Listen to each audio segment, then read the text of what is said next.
Welcome to Man About Danville with Logan H. Gurman, a podcast for Danville, Kentucky and beyond. Conversations with friends, and you get to listen. Brought to you by the Logan Company, a commercial and residential real estate brokerage for Danville and Central Kentucky. 80% Danville-centric, 20% eccentric.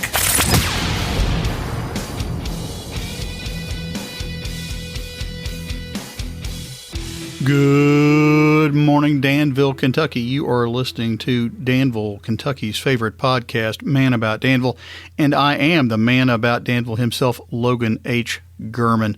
Whether you are listening here in Danville, Perryville, Junction City, down on the Fork, Lancaster, Liberty, Dunnville, Harrodsburg, Lexington, Louisville, Indianapolis, Seattle, Portland, Atlanta, Denver, New York City, Little Rock, Memphis, Chattanooga, Knoxville, Boca Raton, and the Palm Beaches, I want you to know that I appreciate your time. I consider it an honor and privilege that you choose to spend part of your day listening. If you enjoyed this podcast, I hope you would consider giving it a like or a thumbs up or a review or whatever it is, whatever listening service you use. Feel free to give the episode a share.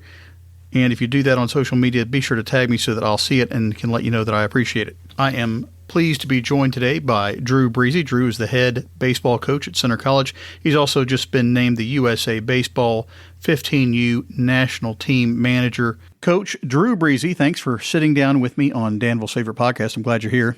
Thanks for having me, Logan. I appreciate the time, and it's great to be on Danville's fastest growing podcast. You were on early during the COVID shutdown when I started doing these. I think you and your wife, Rachel, were early listeners. I've been on since the very beginning. I can remember being in my yard during COVID, cutting up limbs and burning them off and listening to the first iterations of this program. And your brother-in-law, Chris Martin, was like guest 6? Yeah, Chris Martin is my brother-in-law. He is the principal trumpet for the New York Philharmonic, and he was one of your earliest guests. He was down here from New York City, avoiding New York City during the darkest times of the great pandemic, and was nice enough to talk to me. How are you related to him? So my wife, Rachel, her younger sister is Margaret, and Margaret's husband is Chris. So Chris is my brother-in-law. And if I remember correctly, if I haven't said this before, you're the head men's baseball coach at Center, and Chris did a custom national anthem for your baseball games. Do you all still run that? We do. We run it every game, every home game at Center College, and I make sure to talk to our team about it before the season. We actually practice standing for the national anthem as a team. And I make sure to give Chris a shout out for creating that special anthem for us. So you're that kind of coach, the guy who has standing practice. We do. We have standing practice, and I'm sure we'll talk about my USA baseball experience here in a little bit, but that's where it derives from, properly standing for the anthem at attention. Let's go back to the beginning. You came here to play baseball for Center in your wayward youth. When did you play for Center? So I came to Center in the fall of 96, and I played the spring of 97, 98, 99, and I graduated in 2000. And your lovely wife, Rachel, is she a PA or a... She's a pediatric nurse practitioner here at Danville Pediatrics, and she was a 99 Center grad, so she was a year ahead of me. And you've got 3 kids. 3 kids, Jack, who's 18, almost 19, Kate, who's 14, and Finley, who is 11. So you're busy when you're not coaching your baseball team. You've got other things to keep you busy during the week. We are always doing something. We sat down for a family dinner last night and realized it was probably the first time the 5 of us had sat down together in about a month. When you graduated Center, did you immediately go into coaching? I did not. It was kind of a wild path to get there. I wasn't sure exactly what I wanted to do when I left Center. I had a degree in history and a minor in religion. So, there's so many things in the world you can do with that. I went to work for the federal government, and I was doing background investigations for secret and top secret security clearances, working out of Lexington. So Rachel and I got married. We were living in Lexington. I was traveling all around central and eastern Kentucky, working for the Department of Energy, the Department of Justice, the Department of Defense. 9/11 happened. I was doing a lot of air marshal cases to get those people cleared to get on flights. And did that for a couple of years. Interesting work. You carry a badge. You wear a dark suit. People look at you skeptically when you knock on their neighbor's door and ask a bunch of personal questions about them. And after basically writing the same report for a couple of years, I knew that wasn't going to be for me forever. So I talked to Rachel and said that I'd found this program at Kentucky, at UK, where I could get a master's degree in kinesiology and health promotion with a concentration in teaching and coaching. And we jumped into it. I emailed every high school in Lexington and just let them know that I was a former player that was getting into coaching and working on my master's degree. And I would be happy to help anybody that needed a body. Dunbar accepted. And so I spent my first year of coaching at Paul Lawrence Dunbar there in Lexington. And then how did you get into college coaching? Well, after 1 year of high school, I knew that wasn't going to be for me either for the long haul. I wanted to get into the college game, and there was a turnover at Transylvania University in their coaching staff. And I thought a friend of mine was actually going to get the job. And he had told me, if I get the job, I want you to come with me. Well, it turns out he didn't get the job, but somebody else did, a guy that had been at UK for 13 years as an assistant with Coach Keith Madison. His name is Jan Weisberg. So I just called Jan out of the blue and said, hey, man, I'm trying to get into the college game. I know you were a catching guy at UK. If you need another catching guy, now that you're the head guy, to help you out with your team, let me know. So he's like, yeah, come in. Let's meet for 30 minutes or so. We met for like an hour and a half, and I ended up working with him for 11 years. My first year at Transy, and then we went down to Alabama together at Birmingham Southern College. Now he's one of my best friends in the world. We lived 5 houses away from each other. I'm the godfather to his son. He's the godfather to my daughter. It just ended up being a beautiful relationship that started with a cold call. So were you the head coach at Birmingham Southern? I was not. I was the assistant coach under Jan, under Coach Weisberg down there for 10 years. So then Center was in need of a baseball coach. You were down there at Birmingham Southern. You got the call, come up here. Yeah, so spring of 2016, we were competing in the Southern Athletic Association with Birmingham Southern. Center is in that same conference, and so I kind of got to see them and the state of their baseball program every spring. And got a call from the athletics director at the end of the season asking if I would be interested in interviewing for the head coaching position. And once our season played out there at Birmingham Southern, I came up and interviewed for the job, and it was offered and it was accepted, and here we are 7 years later.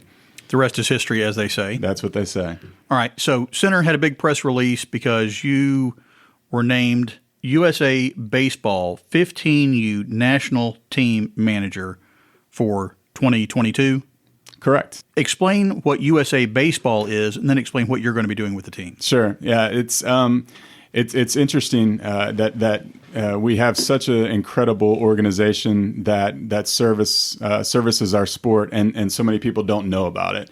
USA Baseball is the governing body for our country's baseball federation.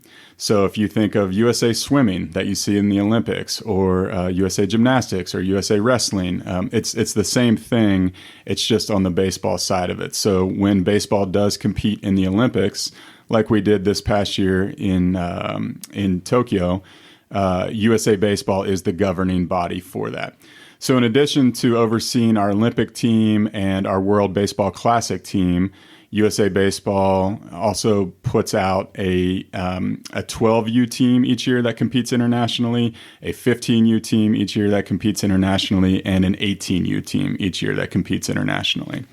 All right, so we've got like a couple of travel baseball teams here in town, right? Mm-hmm. The Sliders and the Mustangs. Mm-hmm. Are they part of the USA Baseball program, or is it a different kind of organization they operate in? It's a different organization. So the kids that we're getting for this year's national team will come from travel teams. They're playing on travel teams somewhere in the world. Correct. Or somewhere in the United States. Yes. So, for instance, I was in Arizona 2 weeks ago scouting for Team USA, watching 100 travel teams from around mostly the Western United States gather in Phoenix for a week. And I'm trying to go through all those 100 teams with the help of a great staff to identify those players who might fit the mold of what we're looking for a national team player. So they're coming from these travel teams, and they're going to be asked to be a part of Team USA. And this is not the first gig you've had with USA Baseball. You've participated on other teams and other capacities? That's right. So I've done a lot of work for them in the last 10 years, mostly on the scouting side is probably the easiest way to look at it. I go to various tournaments in Florida or North Carolina throughout the summer, and I watch these travel teams play and try to identify the players that will be a good fit for whatever age group it is that we're trying to fill in. So that's been my biggest role. In 2016, I was on the staff, as we say. So I was on the coaching staff with the 15U national team as an assistant coach, a third base coach, and we went to Iwaki, Japan, to play in the 15U World Cup, which is what's going to happen here in a couple months. I'll go to Hermosillo, Mexico, to play in the 15U World Cup. I'll just do it as the manager this year. So you'll identify, 25, 30 players? We'll bring 72 players to team trials, and then from that, we'll cut it down to 20 players. And where are team trials going to be? Team trials will be in Phoenix. And for anybody out there who's seen the movie Miracle, it's the best example that I can give of kind of the process and the way it works. So folks that have seen the movie might remember Herb Brooks, the coach, brings in players from all over the country to try out for USA Hockey before the Olympics in 1980. And they pare it down and select their team from that group of individuals who comes to what's called team trials. So we'll have 72 15-year-olds that come to team trials the second week in August in preparation for selecting the team that will go to the World Cup at the end of August. That's going to be quite a process trying to narrow it. If you said there were 100 teams in Phoenix, maybe you can identify the best player on each team in 5 minutes, but that's a lot of kids to look at and a lot of kids to sift through. It is, and luckily USA Baseball does a great job of bringing in scouts and staff, college coaches, high school coaches throughout the country. So, for instance, at that 16-team tournament, there were 16 members of the scouting staff there. So we were able to cover games really well, sifting through probably about 2,000 athletes, probably looking for about the best 30 or 40 that were in that tournament. And when you watch them enough over the course of 7 or 8 days, you feel pretty good about your ability to whittle that down. So some of them just naturally stand out. Yeah. When you're 15 and you're 6'4" and you're 190 pounds and you're hitting home runs, you stand out. You can't coach size. Yeah, that's right. All right. So you'll put the team together, and then will you guys practice it all together, or? Yep. So we will go straight from trials into what we call our training period. So trials happen, 72 gets cut to 36 in the initial cut, 36 gets cut to 20, which is the final team in the second cut. We'll stay out there in Phoenix for about 4 or 5 days, and we will train as the 20. So that the national team will train together. We'll play a couple of exhibition games against to-be-determined opponents out there in the Phoenix area, maybe down in Tucson. And then we anticipate going straight from there down to Mexico to play in the World Cup, which I believe starts August 25th. Sounds hot. It probably will be. It was 116 in Phoenix in the beginning of June, so I imagine the middle of August is going to be even hotter, and Mexico probably maybe hotter than that. All right, and is that the only event you guys will play, or will the teams stay together for a year? Or? It's it. It's kind of it's a flash. It's a flash in the pan. It's a ton of fun because there's the huge challenge of achieving this goal of winning a gold medal together in such a short amount of time. It's a great undertaking as a coaching staff to build camaraderie and systems that will work in the course of 4 or 5 days to be ready to go play a 10-game tournament, and you're playing against teams that tend to stay together. So a lot of the Latin American teams, they're together as 14-year-olds, and they'll come back and do it as 15-year-olds, and then they'll do it as 16, and they kind of grow up doing this together. The kids that we're choosing may know each other from Twitter and being some of the more high-profile players in the country, but this is probably the one time that they will play together as a group, and then we kind of disband and go our separate ways. That was my next question. Like, have these 15 U team members, have they been on U13 teams or? Yeah, so we track all the teams. So the kids that were playing on the 12U team in 2019 are age eligible for 15U this year. So we have the backgrounds on all those kids, where they are, what they're doing now. Actually saw probably 6 or 7 of them out in Phoenix. We're able to kind of re-scout them and see if they may be a fit for this year. Do they, kids that age change and grow so much year to year? I can see how you could have some kids that you've never seen before for the 15U team. Absolutely. Yeah, kids that weren't on any kind of – we have follows lists that, a couple hundred kids long that we know, these kids are playing for the best teams. They've been identified in other tournaments as the best players in the country.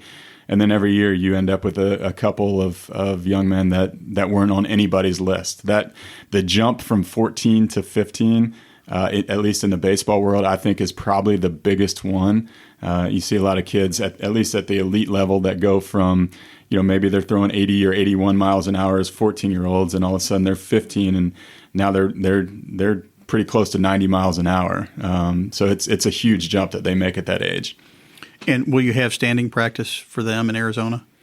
Yes. Yeah, we will stand, we will practice, we will take a look at the flag, we'll talk about the anthem, and we'll do it the USA baseball way. And you grew up in D.C., didn't you?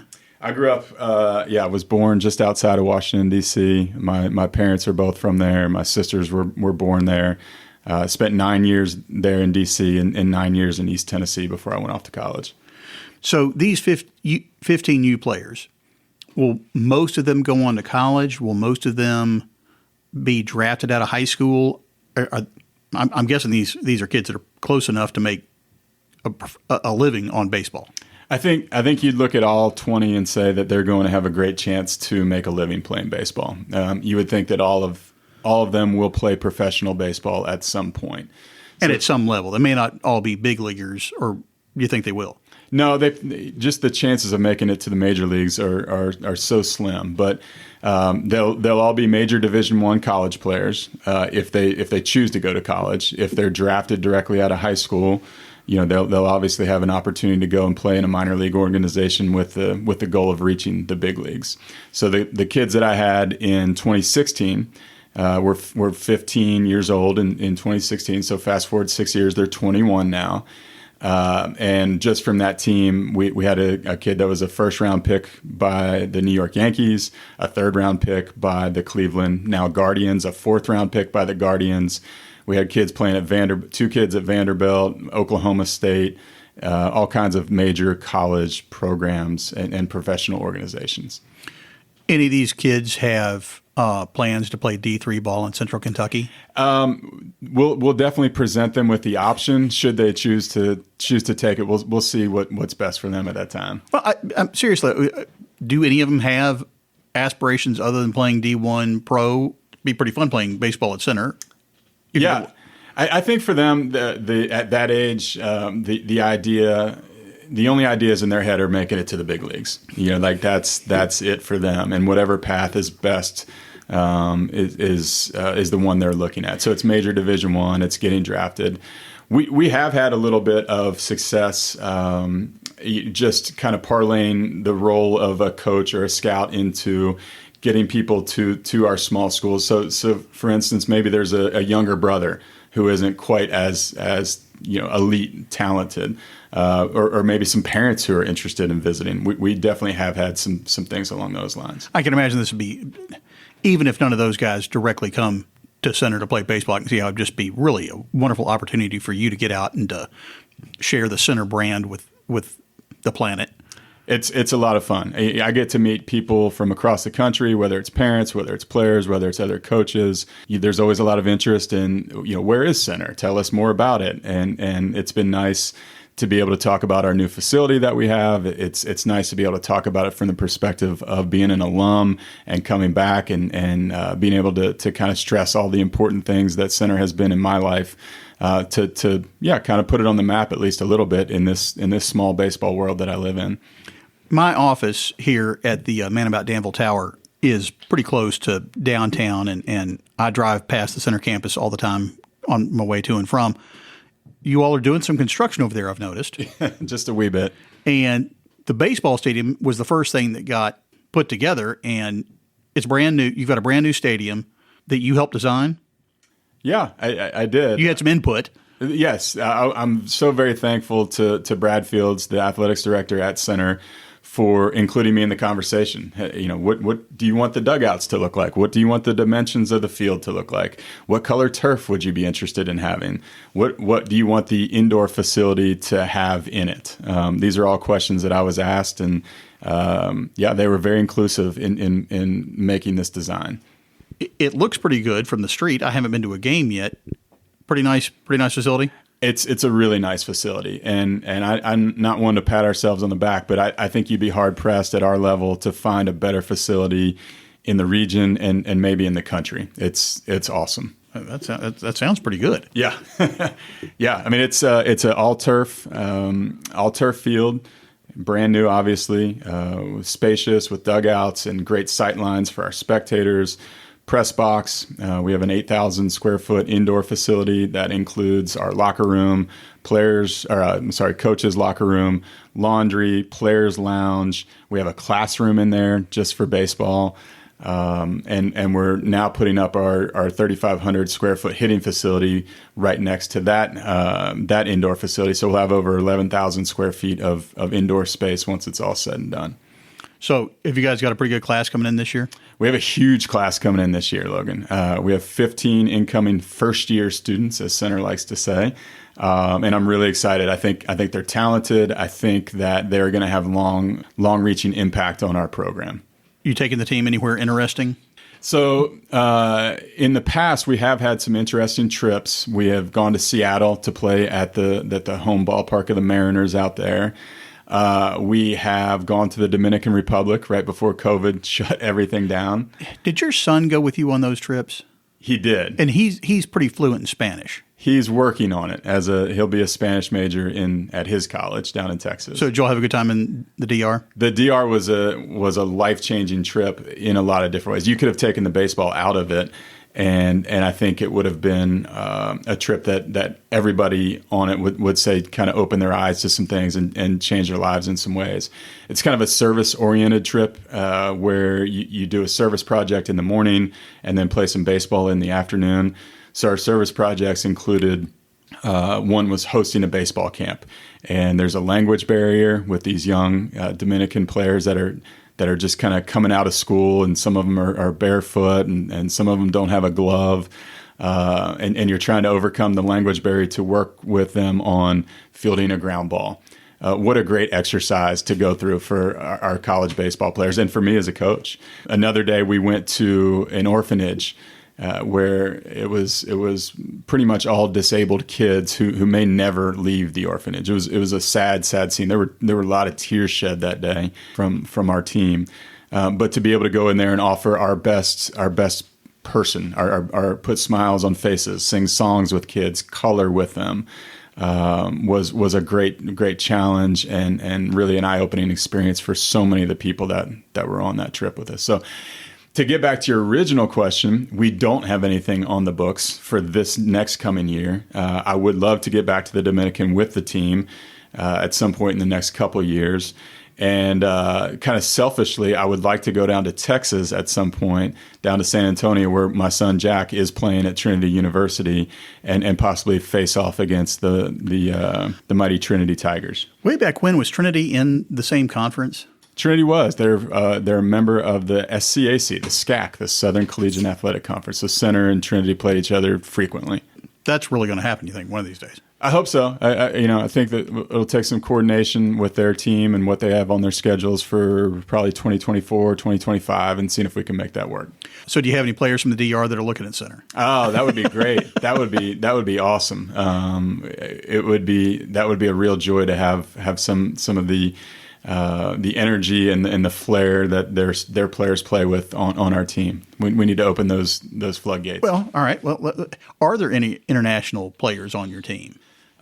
We don't have any right now. I have a young man from the UK, who is committed to come next year. So he'll join us in the fall of 23. Does he play baseball in the UK? He does. He plays baseball in the UK. His family's from Japan. His dad works for Sony. Okay. So they've been in the UK for some time, and he plays club baseball in the UK. And he was looking for a small liberal arts college in the States and somewhere that he could play baseball. And he sent me some film, and it was basically him taking some ground balls and hitting some balls in what appeared to be some type of pasture in the UK.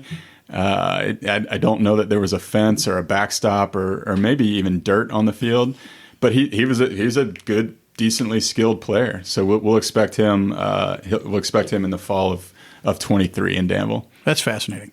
Yeah, I know Center does so much with students, taking them abroad, and I know it kind of goes in waves in the number of foreign students they bring in here. And COVID probably didn't do anything to help those foreign student numbers. But COVID was a real struggle recruiting-wise domestically. I can imagine. We were really limited in what we could do, bringing kids to campus. They weren't visiting with the team. They weren't going to practice. They weren't going to games.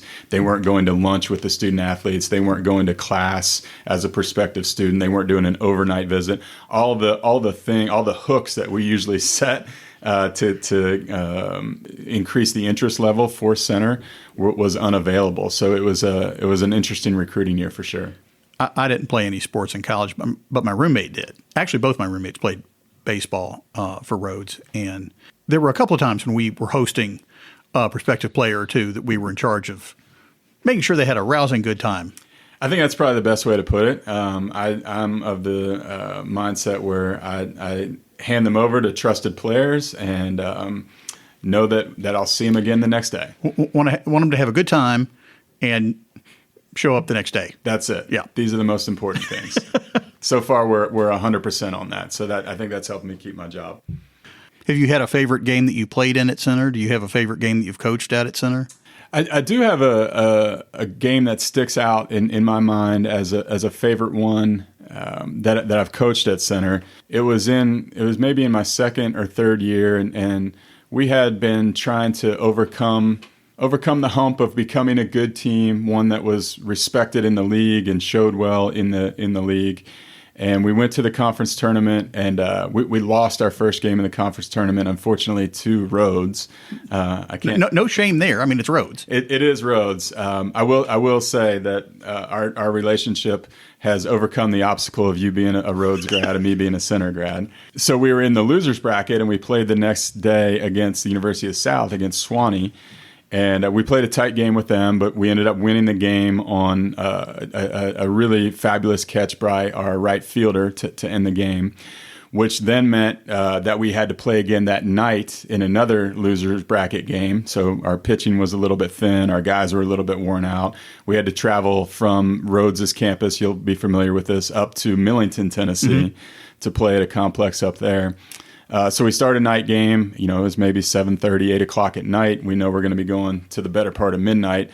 We're playing Oglethorpe. Our starting pitcher stepped on kind of that area between the grass and the dirt right on the warning track and sprained his knee in the second inning. So we lost our starting pitcher early. The relief pitcher came in, gave up a home run in the first at bat. So now we're really down. And it was 5-0 before we could really come up for air. And I gathered the team together in the fourth inning, and I just said, hey guys, this could be the way the season ends, kind of going out like this, where it's just not our night. I said, or we can just kind of say whatever happens, happens, and just go out there and swing away.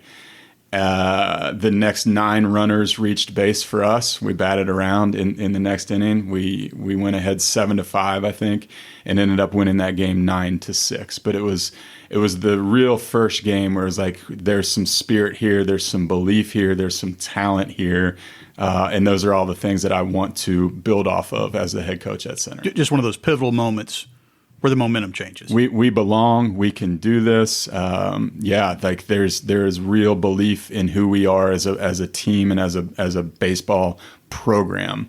That win will always stick out in my mind. If somebody wants to learn more about center baseball, whether a player or a parent or anything like that, best place for them to go? The center website. Do you have there's a dedicated baseball section there? There is, and we, for any prospective recruits, there's a prospective player questionnaire that once they fill it out, it goes right to my inbox. My email and everything is wide open. Any personal email that I get from a parent or a player, I always try to respond to. I want to make sure that they're getting the proper response that they deserve. And you can learn a lot just by going to Center's website. As a parent of a 17-year-old who is kicking around participating in athletics in college, and we don't know whether we want to do club team or D3 or probably don't have a lot of chance of getting on a D1 program, how much does the personal contact from the students matter? To me, it matters a lot. Being at Center, it is a small liberal arts college. It's not one that's known by every person in the United States. For the kids who reach out and say, I'm interested in Center because I know that it's the best undergraduate institution in the state of Kentucky, or I'm interested in going to med school and I know that Center has a great placement rate for med school students. I know you guys just built your $6 million baseball facility and I want to come visit it. That personal touch from a recruit that shows that they are already kind of invested and interested goes a really long way. I get spammed with probably 20 to 30 emails every day from what we call scouting services, and it's just it's a video and a formatted email that usually goes straight into the junk file. I know exactly what you're talking about there too. Yeah. For a small fee, they will email you on behalf of a player instead of the player doing it themselves. Right. Yeah. So my best advice is to make the contact, to reach out yourself. Set up a visit on your own if there's interest in that, especially for small schools. The coaches should be able to accommodate a member of their staff to visit with you for a little bit while you're on campus. But doing it on the personal level goes a long way. Governor Scholars are on campus. You scouting any of them for baseball talent? We actually came across one a couple weeks ago that came across my desk. A young man that's a Governor's Scholar. And is an infielder and has some interest in Center. Yeah, so there's definite crossover there, and I think it helps having them on campus already for Governor Scholars. They get exposed to what Center is. They get to see the new baseball facility. Yeah, they get to see the lay of the land, the way campus is looking right now, and it definitely heightens that interest level. Well, that campus is going to be knocked out when they get this all finished. It's an incredible project. For those people who may not know, there's a $50 million renovation or building going up at Center where they took the old football track facility and the old baseball facility and basically bulldozed it. And they're putting in a new Olympic-sized pool, so a new natatorium.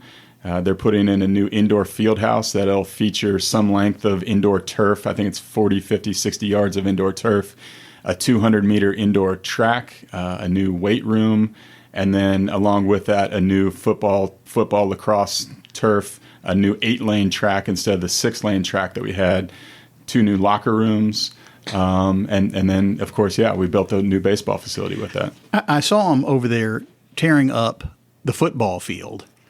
And somebody told me it was going to be a heated football field so that the snow would melt off.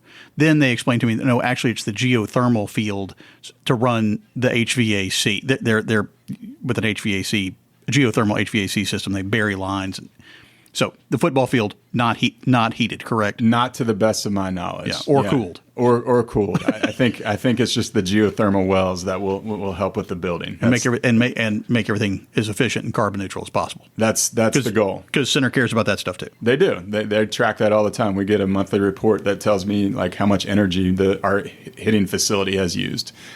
So we keep the lights out when we're not there and keep the air up or down and try and do right by that. Do you send them a report about how much energy you're generating with your batting practice? I think they know by the sheer volume of our music during batting practice how energetic we are. I will say, sitting here this close to campus in the springtime, they start running music for practices maybe. Oh, yeah, for sure. I love it. I've heard other nearby business neighbors that they don't love it. I think it's great to have little background hype music going in the afternoon. Yeah, track definitely does that, and I think football does. And with our new stadium, we've kind of started doing it a little bit more at the new baseball field. In college, do they have their own walkout music? Oh yeah, that's a huge thing. So if you're a hitter, you have your own walk-up music. That is definitely researched time and time again. If you're a pitcher, you have your own music when you come in to throw your warm-up pitches.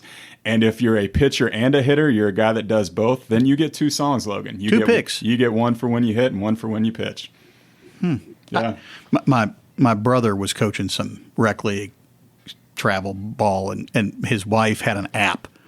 And you put in your roster and you associate the song. So as the batting order changed, you could keep the song. It would keep the songs in the right. I'm sure you've got somebody on that. Yeah, our sports information guys take care of all that for us. But I do see, like when I'm around scouting games, watching either games that I'm recruiting or the USA baseball games, these travel teams, whether it's 11U, 12U, 13U, whatever, a lot of them will travel with the portable speakers, and they will bring the party to the ballpark on their own, play their own walk-up music, play their own music in between innings, and keep the energy going. Are y'all going to do that for your USA team too? I'm sure. Well, one thing I learned playing internationally in 2016 in Japan is there is no shortage of energy in a ballpark internationally. Oh, cool. So my first experience, maybe this is a cool baseball story. It was our first game in the 2016 15U World Cup, United States versus Chinese Taipei. And earlier that day, I had gone to scout another game. I think I was scouting Venezuela, Mexico, doing a pre-scout on that game. So I actually got to the ballpark late. I was arriving at the ballpark right at game time because I had been scouting this other game. So the other coaches had arrived with the players. They had gone through their pregame, all this kind of stuff. And I throw my uniform on, run out to the field. The national anthem plays. I'll fully admit it was a little dusty out there on the field. There were some tears in my eye just because it all hit so quickly. I never had time to take in the stadium or anything during pregame. So the anthem goes off, and now it's the top of the first, and I'm coaching third base. And it's usually kind of quiet after the anthem, and all right, we're going to get ready to start the game. No such thing. It was full on thunder sticks. If you don't know what those are, just look them up. Drums. Chants, cheers. They brought out middle school kids to do cheers for every team throughout the tournament, and I absolutely loved it. They do it. The PA is going while kids are batting. They have sirens that go off in parts of the ballpark to let you know if a foul ball is coming toward you in the grandstands. International baseball, the energy, the noise, and the flair is something that's outstanding. And now you're going to get to be part of it as the 15U national team manager. So that's right. And I imagine in Mexico, I've never coached a game in Mexico, but I imagine there'll be no shortage of drums and chants and cheering and fans in the stands. That'll be awesome. It will be. My guess is if we're playing Mexico, we'll be playing in a AAA. The equivalent of what it's a AAA stadium in Mexico. So we could have 10 to 15,000 fans out for that game. That would be a lot of fun. A lot of fun. All right, Drew Briese, head coach of the Center College baseball team, thanks so much for being with me. I appreciate the opportunity. I don't think I can bring myself to say go Colonels, but anyway. That's fun. Once again, my thanks to Drew Briese, head baseball coach at Center College, and the newly named USA Baseball 15U National Team Manager. I'll try to get links up to his program at Center and maybe USA Baseball in the show notes.